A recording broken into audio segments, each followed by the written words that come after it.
Chapter 27. The story. First, sir, said Chatteris, you must make me a promise. What is that? Inquired the abbé. Why, if you ever make use of the details I am about to give you, that you will never let anyone know that it was I who supplied them, for the persons of whom I am about to talk are rich and powerful, and if they only laid the tips of their fingers on me, I should break to pieces like glass. Make yourself easy, my friend, replied the abbé. I am a priest, and confessions die in my breast. Recollect, our only desire is to carry out, in a fitting manner, the last wishes of our friend. Speak, then, without reserve, as without hatred, tell the truth, the whole truth. I do not know, never may know, the persons of whom you are about to speak. Besides, I am an Italian, and not a Frenchman, and belong to God, and not to man, and I shall shortly retire to my convent, which I have only quitted to fulfill the last wishes of a dying man. This positive assurance seemed to give Chatteris a little courage. Well, then, under these circumstances, said Chatteris, I even believe I ought to undeceive you as to the friendship which poor Edmund thought so sincere and unquestionable. Begin with his father, if you please, said the abbé. Edmund talked to me a great deal about the old man for whom he had the deepest love. The history is a sad one, sir, said Chatteris, shaking his head. Perhaps you know all the earlier part of it? Yes, answered the abbé. Edmund related to me everything until the moment when he was arrested in a small cabaret close to Marseilles. At La Reserve. Oh, yes, I can see it all before me this moment. Was it not his betrothal feast? It was, in the feast that began so gaily had a very sorrowful ending. A police commissary, followed by 4 soldiers, entered, and Dantes was arrested. Yes, and up to this point I know all, said the priest. Dantes himself only knew that which personally concerned him, for he never beheld again the 5 persons I have named to you, or heard mention of any one of them. Well, when Dantes was arrested, Monsieur Morel hastened to obtain the particulars, and they were very sad. The old man returned alone to his home, folded up his wedding suit with tears in his eyes, and paced up and down his chamber the whole day, and would not go to bed at all, for I was underneath him and heard him walking the whole night, and for myself, I assure you I could not sleep either, for the grief of the poor father gave me great uneasiness, and every step he took went to my heart as really as if his foot had pressed against my breast. The next day Mercedes came to implore the protection of M. de Villefort. She did not obtain it, however, and went to visit the old man, when she saw him so miserable and heartbroken, having passed a sleepless night, and not touched food since the previous day. She wished him to go with her that she might take care of him, but the old man would not consent. No, was the old man's reply, I will not leave this house, for my poor dear boy loves me better than anything in the world, and if he gets out of prison he will come and see me the first thing, and what would he think if I did not wait here for him? I heard all this from the window, for I was anxious that Mercedes should persuade the old man to accompany her, for his footsteps over my head night and day did not leave me a moment's repose. But did you not go upstairs and try to console the poor old man? Asked the abbé. Ah, sir, replied Chatteris, we cannot console those who will not be consoled, and he was one of these. Besides, I know not why, but he seemed to dislike seeing me. One night, however, I heard his sobs, and I could not resist my desire to go up to him, but when I reached his door he was no longer weeping but praying. I cannot now repeat to you, sir, all the eloquent words and imploring language he made use of. It was more than piety, it was more than grief, and I, who am no cantor, and hate the Jesuits, said then to myself, it is really well, and I am very glad that I have not any children, for if I were a father and felt such excessive grief as the old man does, and did not find in my memory or heart all he is now saying, I should throw myself into the sea at once, for I could not bear it. Poor father, murmured the priest. From day to day he lived on alone, and more solitary. M. Morel and Mercedes came to see him, but his door was closed, and, although I was certain he was at home, he would not make any answer. One day, when, contrary to his custom, he had admitted Mercedes, and the poor girl, in spite of her own grief and despair, endeavored to console him, he said to her, Be assured, my dear daughter, he is dead, and instead of expecting him, it is he who is awaiting us. I am quite happy, for I am the oldest, and of course shall see him first. however well-disposed a person may be, why, you see we leave off after a time seeing persons who are in sorrow, they make one melancholy, and so at last old Dantes was left all to himself, and I only saw from time to time strangers go up to him and come down again with some bundle they tried to hide, but I guessed what these bundles were, and that he sold by degrees what he had to pay for his subsistence. At length, the poor old fellow reached the end of all he had. He owed 3/4 rent, and they threatened to turn him out. He begged for another week, which was granted to him. I know this, because the landlord came into my apartment when he left his. For the first 3 days I heard him walking about as usual, but, on the 4th, I heard nothing. I then resolved to go up to him at all risks. The door was closed, but I looked through the keyhole, and saw him so pale and haggard, that believing him very ill, I went and told M. Morel and then ran on to Mercedes. They both came immediately, M. Morel bringing a doctor, and the doctor said it was inflammation of the bowels, and ordered him a limited diet. I was there, too, and I never shall forget the old man's smile at this prescription. From that time he received all who came. He had an excuse for not eating any more. The doctor had put him on a diet. The abbé uttered a kind of groan. The story interests you, does it not, sir? Inquired Cadaris. Yes, replied the abbé, it is very affecting. Mercedes came again, and she found him so altered that she was even more anxious than before to have him taken to her own home. This was M. Morel's wish also, who would fain have conveyed the old man against his consent, but the old man resisted, and cried so that they were actually frightened. Mercedes remained, therefore, by his bedside, and M. Morel went away, making a sign to the Catalan that he had left his purse on the chimney-piece, but, availing himself of the doctor's order, the old man would not take any sustenance. At length, after 9 days of despair and fasting, the old man died, cursing those who had caused his misery, and saying to Mercedes, "If you ever see my Edmund again, tell him I die blessing him." The abbé rose from his chair, made 2 turns round the chamber, and pressed his trembling hand against his parched throat. "And you believe he died, of hunger, sir, of hunger," said Cadaris. "I am as certain of it as that we too are Christians." The abbé, with a shaking hand, seized a glass of water that was standing by him half full, swallowed it at one gulp, and then resumed his seat, with red eyes and pale cheeks. "This was, indeed, a horrid event," said he in a hoarse voice. "The more so, sir, as it was men's and not God's doing." "Tell me of those men," said the abbé, "and remember too," he added in an almost menacing tone, "you have promised to tell me everything. Tell me, therefore, who are these men who killed the son with despair, and the father with famine?" "2 men jealous of him, sir, one from love, and the other from ambition, Fernand and Danglars." "How is this jealousy manifested?" "Speak on." "They denounced Edmund as a Bonapartist agent." "Which of the 2 denounced him?" "Which was the real delinquent?" "Both, sir, one with a letter, and the other put it in the post." "And where was this letter written?" "At La Reserve, the day before the betrothal feast." "'Twas so, then, murmured the abbé. "Oh, Faria, how well did you judge men and things?" "What did you please to say, sir?" asked Cadaris. Nothing, replied the priest, "go on." "It was Danglars who wrote the denunciation with his left hand, that his writing might not be recognized, and Fernand who put it in the post." "But," exclaimed the abbé suddenly, "you were there yourself." "I," said Cadaris, astonished, "who told you I was there?" The abbé saw he had overshot the mark, and he added quickly, "No one, but in order to have known everything so well, you must have been an eyewitness." True, said Cadaris in a choking voice, "I was there." "And did you not remonstrate against such infamy?" asked the abbé. "If not, you were an accomplice." "Sir," replied Cadaris, "they had made me drink to such an excess that I nearly lost all perception. I had only an indistinct understanding of what was passing around me. I said all that a man in such a state could say, but they both assured me that it was a jest they were carrying on, and perfectly harmless.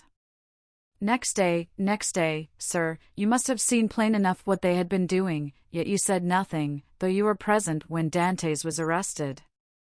Yes, sir, I was there, and very anxious to speak, but Danglars restrained me. If he should really be guilty, said he, and did really put into the island of Elba, if he is really charged with a letter for the Bonapartist committee at Paris, and if they find this letter upon him, those who have supported him will pass for his accomplices. I confess I had my fears, in the state in which politics then were, and I held my tongue. It was cowardly, I confess, but it was not criminal. I understand, you allowed matters to take their course, that was all. Yes, sir, answered Cadaris, and remorse preys on me night and day. I often ask pardon of God, I swear to you, because this action, the only one with which I have seriously to reproach myself in all my life, is no doubt the cause of my abject condition. I am expiating a moment of selfishness, and so I always say to La Carconte, when she complains, "Hold your tongue, woman, it is the will of God." And Cadaris bowed his head with every sign of real repentance. Well, sir, said the abbé, you have spoken unreservedly, and thus to accuse yourself is to deserve pardon. Unfortunately, Edmond is dead, and has not pardoned me. He did not know, said the abbé. But he knows it all now, interrupted Cadaris, they say the dead know everything. There was a brief silence, the abbé rose and paced up and down pensively, and then resumed his seat. You have 2 or 3 times mentioned A.M. Morel, he said. Who is he? The owner of the Pharaon and patron of Dantes. And what part did he play in this sad drama? Inquired the abbé. The part of an honest man, full of courage and real regard. 20 times he interceded for Edmond. When the emperor returned, he wrote, implored, threatened, and so energetically, that on the Second Restoration he was persecuted as a Bonapartist. 10 times, as I told you, he came to see Dante's father, and offered to receive him in his own house, and the night or 2 before his death, as I have already said, he left his purse on the mantelpiece, with which they paid the old man's debts, and buried him decently, and so Edmond's father died, as he had lived, without doing harm to anyone. I have the purse still by me, a large one, made of red silk. And, asked the abbé, is M. Morel still alive? Yes, replied Cadaris. In that case, replied the abbé, he should be a man blessed of God, rich, happy. Cadaris smiled bitterly. Yes, happy as myself, said he. What? M. Morel unhappy? Exclaimed the abbé. He is reduced almost to the last extremity, nay, he is almost at the point of dishonor. How?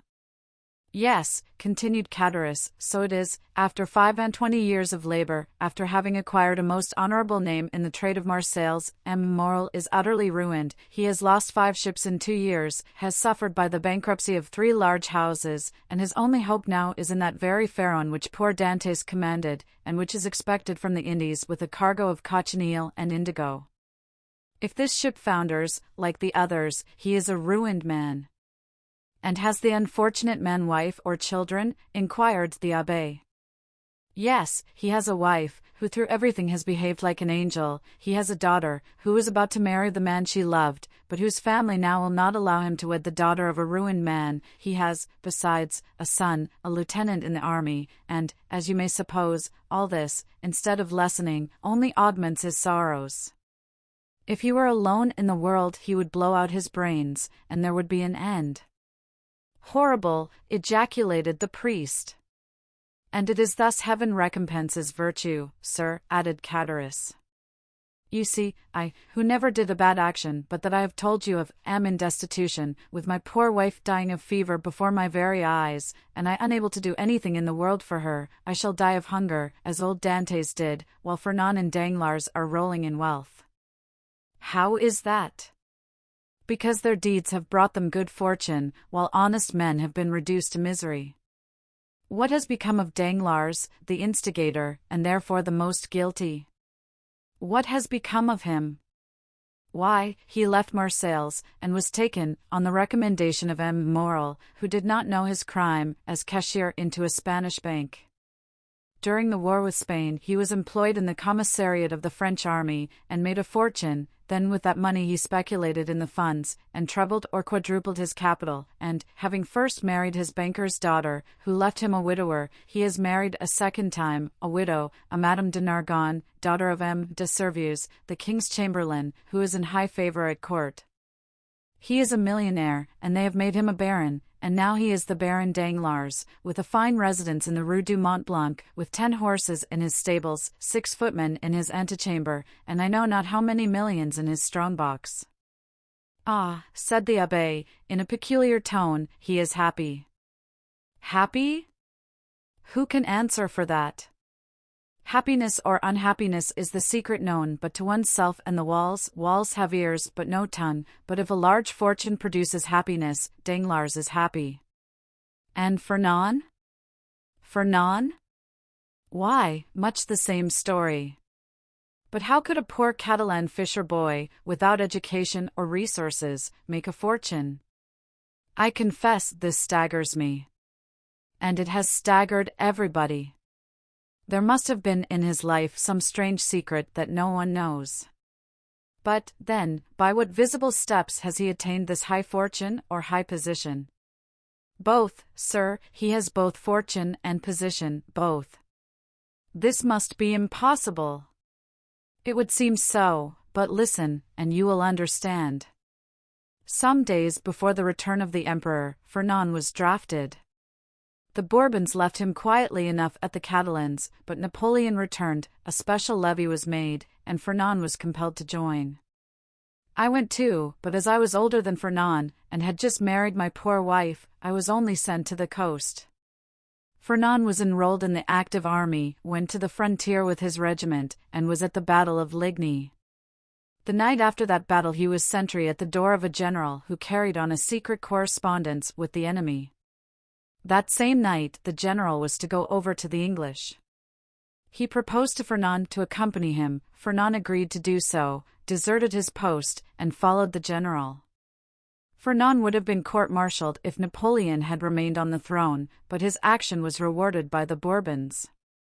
He returned to France with the epaulet of sub-lieutenant, and as the protection of the general, who is in the highest favor, was accorded to him, he was a captain in 1823, during the Spanish War, that is to say, at the time when Danglars made his early speculations. Fernand was a Spaniard, and being sent to Spain to ascertain the feeling of his fellow countrymen, found Danglars there, got on very intimate terms with him, won over the support of the royalists at the capital and in the provinces, received promises and made pledges on his own part, guided his regiment by paths known to himself alone through the mountain gorges which were held by the royalists, and, in fact, rendered such services in this brief campaign that, after the taking of Trocadero, he was made colonel, and received the title of count and the cross of an officer of the Legion of Honor.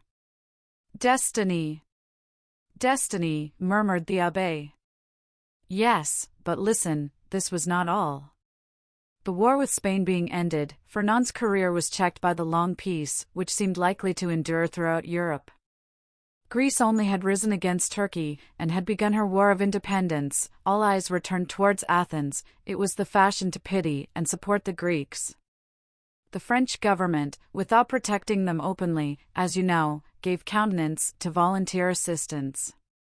Fernand sought and obtained leave to go and serve in Greece, still having his name kept on the army roll. Some time after, it was stated that the Comte de Morcerf, this was the name he bore, had entered the service of Ali Pasha with the rank of Instructor General. Ali Pasha was killed, as you know, but before he died he recompensed the services of Fernand by leaving him a considerable sum, with which he returned to France, when he was gazetted Lieutenant General. So that now? Inquired the abbé. So that now, continued Cadaris, he owns a magnificent house, number 27, Rue du Helder, Paris.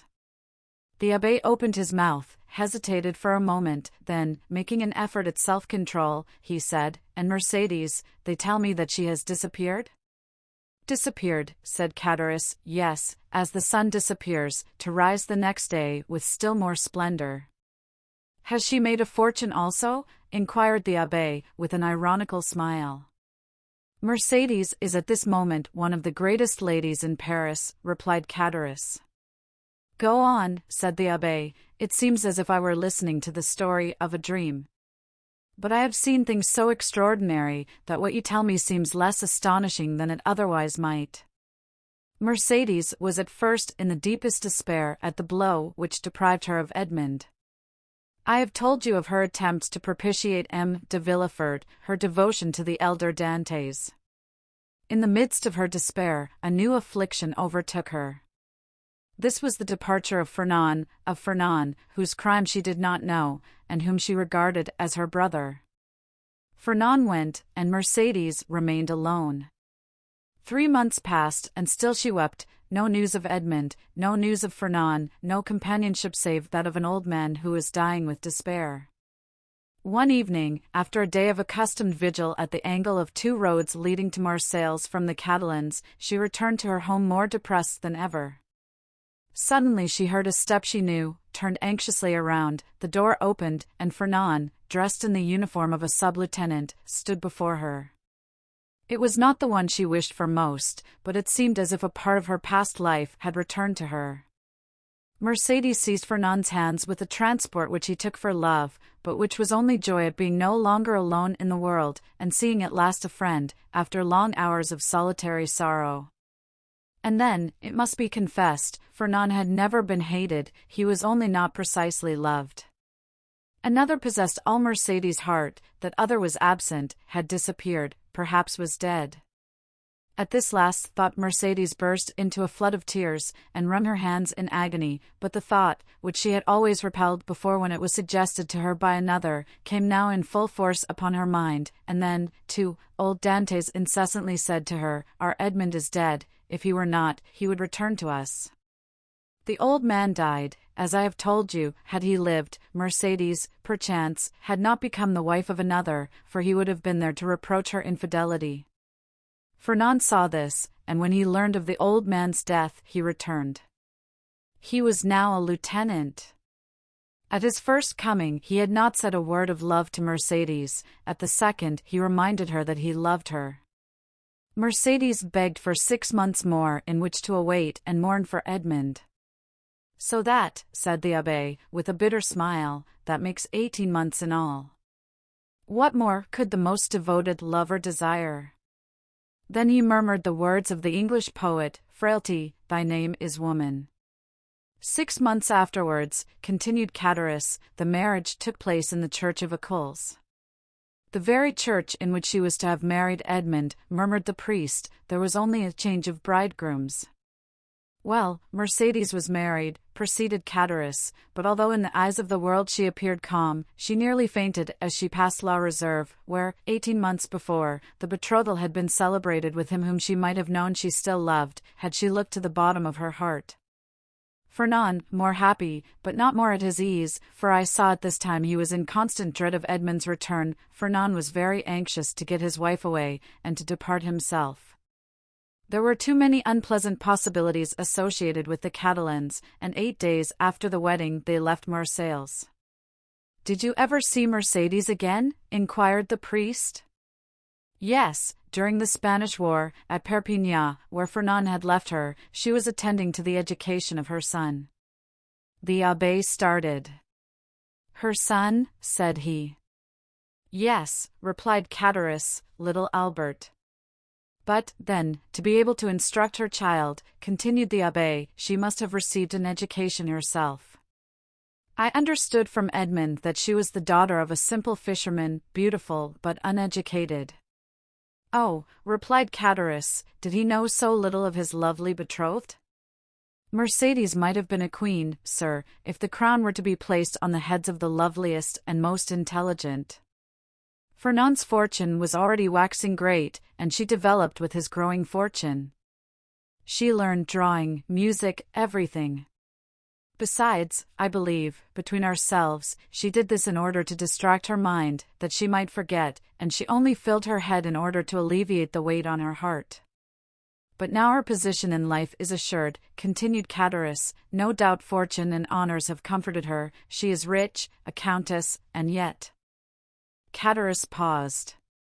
And yet what? Asked the abbé. Yet, I am sure, she is not happy, said Catullus. What makes you believe this? Why, when I found myself utterly destitute, I thought my old friends would, perhaps, assist me.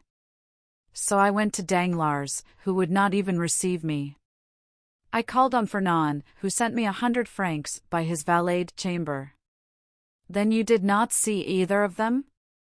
No, but Madame de Morcerf saw me. How was that?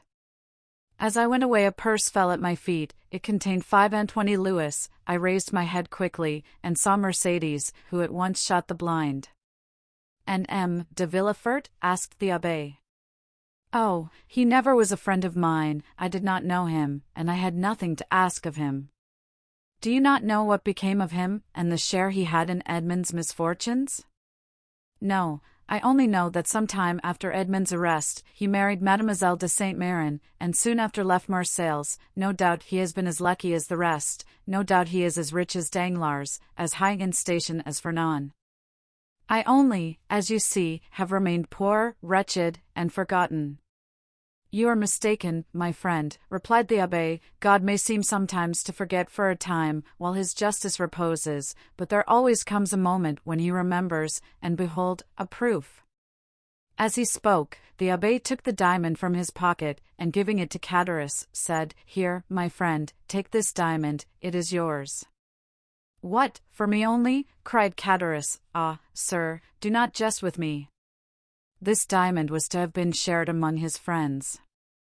Edmond had one friend only, and thus it cannot be divided. Take the diamond, then, and sell it. It is worth 50,000 francs, and I repeat my wish that the sum may suffice to release you from your wretchedness. Oh, sir, said Catullus, putting out one hand timidly, and with the other wiping away the perspiration which bedewed his brow, oh, sir, do not make a jest of the happiness or despair of a man. I know what happiness and what despair are, and I never make a jest of such feelings. Take it, then, but in exchange, Catullus, who touched the diamond, withdrew his hand. The abbé smiled. In exchange, he continued, give me the red silk purse that M. Morel left on old Dante's chimney-piece, and which you tell me is still in your hands. Catullus, more and more astonished, went toward a large oaken cupboard, opened it, and gave the abbé a long purse of faded red silk, round which were 2 copper runners that had once been gilt. The abbé took it, and in return gave Catullus the diamond.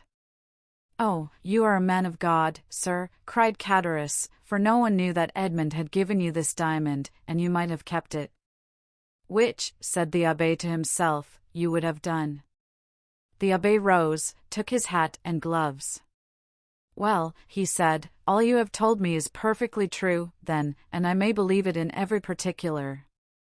See, sir, replied Catullus, in this corner is a crucifix in holy wood, here on this shelf is my wife's testament, open this book, and I will swear upon it with my hand on the crucifix. I will swear to you by my soul's salvation, my faith as a Christian, I have told everything to you as it occurred, and as the recording angel will tell it to the ear of God at the day of the last judgment. 'Tis well, said the abbé, convinced by his manner and tone that Catullus spoke the truth. 'Tis well, and may this money profit you. Adieu, I go far from men who thus so bitterly injure each other. The abbé with difficulty got away from the enthusiastic thanks of Catullus, opened the door himself, got out and mounted his horse, once more saluted the innkeeper, who kept uttering his loud farewells, and then returned by the road he had travelled in coming. When Catullus turned around, he saw behind him La Carconte, paler and trembling more than ever. Is, then, all that I have heard really true? She inquired. What? That he has given the diamond to us only? Inquired Catullus, half bewildered with joy. Yes, nothing more true. See, here it is. The woman gazed at it a moment, and then said, in a gloomy voice, Suppose it's false? Catullus started and turned pale. False, he muttered. False. Why should that man give me a false diamond? To get your secret without paying for it, you blockhead. Catullus remained for a moment aghast under the weight of such an idea. Oh, he said, taking up his hat, which he placed on the red handkerchief tied round his head, we will soon find out. In what way? Why, the fair is on at Beaucaire, there are always jewelers from Paris there, and I will show it to them. Look after the house, wife, and I shall be back in 2 hours, and Cadaris left the house in haste, and ran rapidly in the direction opposite to that which the priest had taken. 50,000 francs, muttered La Carconte when left alone, it is a large sum of money, but it is not a fortune.